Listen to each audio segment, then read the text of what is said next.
I just want to let you know that it is an honor and a privilege to be back here on stage because of the tremendous impact that we've made because of the influence of being on stage last year. And our journey with EarthX has nothing been short of cosmic. Flashback to EarthX 2023, we held it down with a booth at the fairgrounds, sparking curiosity and conversations. One of those chance connections, an entomologist, a real life bug whisperer, who jumped in to help us design the survey protocols for a 2-year study of flora and pollinator populations across 5 historic cemeteries in South Dallas. Let me tell you what the Constellation of Living Memorials is. We're reimagining historic cemeteries that are forgotten and turning them into wildlife sanctuaries to reconnect humanity with nature as well as our ancestors. So we're creating a tapestry to cast a wider net, to speak to a different audience that normally wouldn't engage with each other. And thanks to our partners at Texas A&M AgriLife, data is being collected through a sophisticated Qualtrics portal and will be processed into an insightful report. And that report is headed to symposiums nationwide. We're talking national exposure, folks.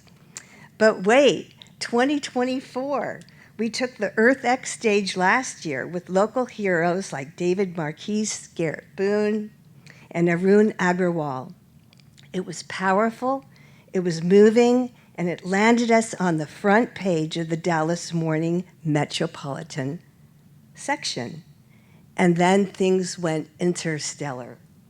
At the end of the year, the Constellation of Living Memorials was front page in the New York Times. Yes, that actual front page. Suddenly, Maine University is calling us, wanting to use our model to create a living memorials guide for every cemetery in their state.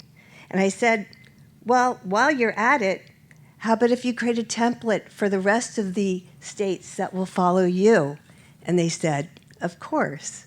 So now I want to pass it to Corrin, who's going to share with you what our future looks like. Oh, thank you.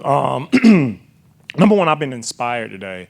My name is Corrin Breeding. I own Jackson Breeding Consulting Group. My background is in landscape architecture and land and property development. And as a landscape designer, I loved all the talks about water conservation, about phytoremediation, especially paying attention to this particular ecoregion. I mean, all of that is very important when it comes to sustainability. But I recently got involved in cemetery research due to a mentor of mine who does researches African American churches. And one day he approached me. He was like, "Hey, I need someone to research these cemeteries that are located next to these churches." So I studied these cemeteries from a spiritual, spatial, and physical aspect, and the research was amazing. How our ancestors really catered to the land. They understood horticulture. They understood natural resources that were important, like water and streams and things of that nature. So this research that an undertaking that Julie is doing is just amazing. We're reverting back to the old ways where we're looking at cemeteries as open park space, a space where you can congregate, gather, pay respects to the dead, and just create a space where we all can congregate and connect on different levels. So that's essentially what we're aiming to do now. There's a lot of different cemeteries that are already a part of the constellation. We're looking for more, and we just want to make sure that we honor these spaces. And I really hate that the presentation can come up because she has this amazing map that shows how much cemetery land is scattered throughout Texas. It's astounding how much unused cemetery land there is.